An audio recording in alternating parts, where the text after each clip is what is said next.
What's going on, everyone? It's Mike back again, and yeah, to be honest, this video is just to talk about some what ifs, what buts, and maybes, or whatever you want to call it.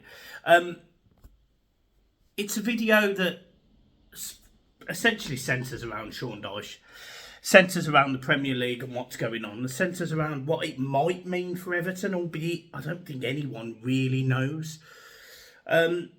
So I just wanted to talk a little bit about it, really, and talk about what I think could happen. So look, I think it's abundantly obvious that Sean Dyche is going to be Everton manager, certainly during this international break and going forward. As to whether he's still the Everton manager at the end of the season, I think that's very much up for grabs, up for debate at this moment in time, because I really do think it depends what the Friedkin group do when they buy Everton. There's been a lot more information come out regarding 777, ACAP, the Leadenhall sort of process, the court papers.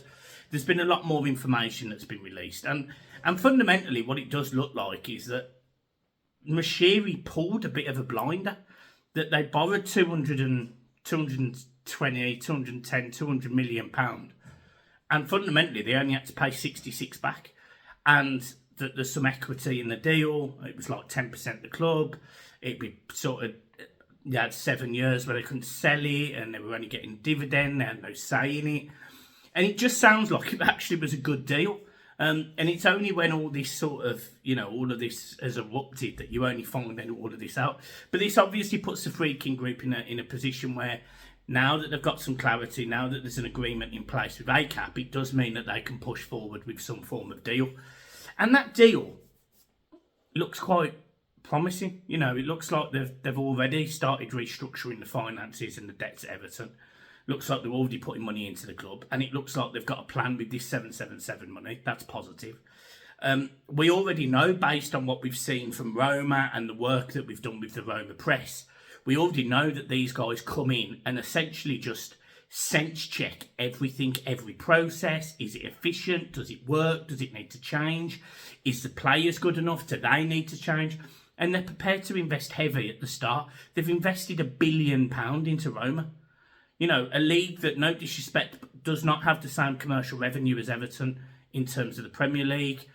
Roma are a massive club, world-renowned club. Everyone knows who Roma are, a very, very big club. But in terms of commercially, Everton outstrip them, and actually so does most Premier League teams. So when you look at it from that perspective, it looks like Everton have got the opportunity to almost partner with a club like Roma, with their owners, but we see what they're going to do, and that excites me as well, because this football team has been run so poorly for so long that it needs someone like this to come in. And the little bits of news, the little bit of sort of almost glamorising this takeover is really exciting. We were reading about how it saves Everton something like £40 million in interest payments, what's going on, and that the commercial deal for the stadium could eventually work out to like £100 million or somewhere along those lines. That's such a big swing from where we are now to where we could be. It's only right that we're excited. Now, the Premier League's in turmoil. There's no getting around that. The Premier League and Manchester City have had this really not particularly well publicised battle in court. A lot of people were getting confused that it was to do with the 115 charges, blah, blah, blah, blah, blah. But the facts are, it was to do with sponsorship deals and whether they were lawful or not lawful, as seen in essentially EU, court and various different competition rules. And it does look like the Premier League have breached them, certainly in respect of some of the deals that Manchester City could have done. Now, I don't know the details of that. Of course I don't. I don't think, the big report has come out, whatever pages amount, 190 pages, and there'll be lots of people that have read all of it. But for me, personally, I find it interesting that Everton took the side of Manchester City. And that makes me think that something big is around the corner. Something big is going to happen at Everton, whether it's some massive naming rights deal, whether it's something to do with the Friedkin group themselves, maybe it's to do with Toyota. As we know, they've got huge franchises of Toyota in America that turns over something like £7 billion. You know, these guys are huge. So it does make you think something massive is around the corner, whether it's going to be a Toyota Stadium, whether it's going to be a Red Bull Stadium, a Red Bull Arena, Toyota Arena, whatever it is.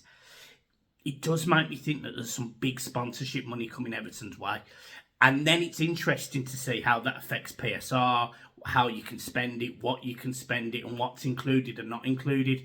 You know, a lot has been made now about owner loans, you know, and everyone knows that Farhad Moshiri came into Everton, loaned Everton a lot of money, and fundamentally just topped up that loan. The Friedkin group, from my understanding, it sounds like it's the same thing. It sounds like they're loaning us money with no interest rate. Again, I don't know how that's going to work around PSR going forward, but it is exciting that these building blocks are being put in place. And that's the bit that gets me. That's the bit that gets me. It looks like there's a group of people coming into Everton Football Club in the fairly near future that know what they're doing. And for the first time in a long, long time, I don't want to get too carried away because we've had a few, you know, almost nearly's, all of that stuff. But it does sound like they know what they're doing. It sounds like they're business people. And that is actually something that I think Everton have struggled with over the years. You know, as a fan base, we all know that we will back Everton to the end and back. And even when we dislike our club, we still love our club. You know, even when they're grinding us down, not treating us very nice, losing at home every week, or, you know, getting done at Chelsea and getting done all over the place, we still go there in our thousands week in, week out. We still can't get tickets. You know, you sell out on away credits are like 24, 25, 26. I think the lowest it went down to last season were like away credits of 20. And that was a midweek trip to Newcastle or something like that. So it clearly shows that Everton fans will always back their football team. But I do think commercially we haven't quite been there. And we haven't utilised that. You know, we haven't utilised the players of old, you know, the Landon Donovans, the Tim Howards. We never really, you know, we'd go on these tours to America, but you wouldn't see shops selling Everton gear. You wouldn't see any of that. And that was because of the sponsorship deals that we've done here. You know, we've had all sorts of players over the years that have been highly respected in their countries, and yet you couldn't buy Everton shirts in that country with that player's name on. It's absolutely ludicrous.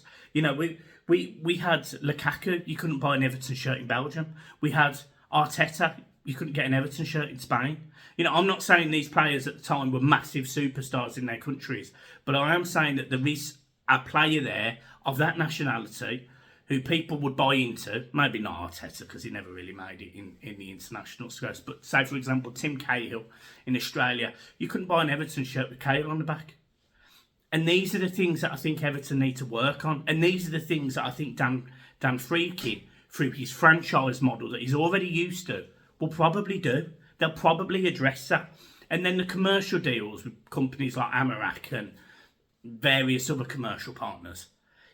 All of this is world leading. All of these names are huge global names. And all of this is down to, you know, whether it's down to Moshiri, whether it's down to Colin Chong, whether it's down to these companies wanting to be involved in Everton, it's all good.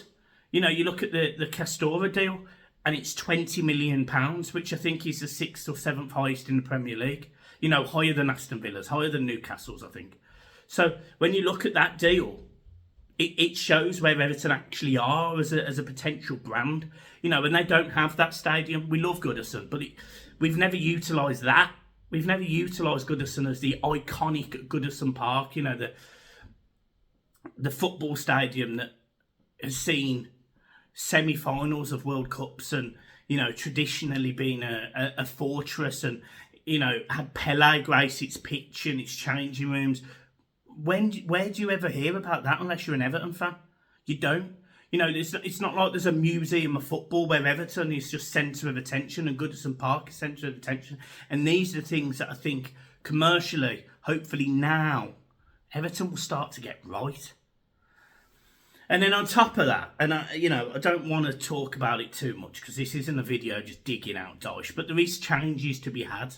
There will be changes to branding of football. I don't think Dyche will be at Everton next season. Whether he sees out his contract or not, as of right now, if I was a guessing man, he'd keep his job all season, but he wouldn't get a new deal at the end of the year. That is where I suspect we'll be. Because I think Everton have shown enough that we'll stay up. I'm not concerned about that at all. So why throw money at it that we don't need to? If the objective for this season is simply to stay up, we're going to do that. So I don't I don't see the point in wasting time on that. But the one thing I would say, and I think it's really important, is that if this brand is changing, and they're going to potentially bring in a name, we've been linked with Mourinho, we were actually linked with Thomas Tuchel, we've been linked with Graham Potter, we've been linked with the England manager Southgate, we've been linked with names that are well known or established. It's quite exciting again. So again, the brand is going to change, and then with that, like they did with Roma, they brought in some players that matched it. They brought in some young, exciting players. They brought in some experienced players. They spent a lot of money. And that, again, just shows where Everton could be in the near future, spending a lot of money, investing in the team, investing in the manager. And that, again, excites me. So I just wanted to put this video together, almost like a little bit of a rambling, but talking about, instead of looking at the season where, let's be honest, the football's been awful and the start hasn't been great. And, we've got one home win and, one draw and an away draw. And we've been 2-0 up in 2 games, blah, blah, blah, blah, blah. All of that is all negatives. Yeah, 100%. Not good enough. But the future's positive. And I just think sometimes we almost need to take a step back and go, yeah, do you know what? I'm happy with that. I'm happy that we're going in the right direction. I don't think it's under Dyche. And I think the players will change. But it's going to be for the better. And that excites me. So, guys, look, I'm leaving it there. Make sure you hit the like and subscribe button. I will see you soon. Peace.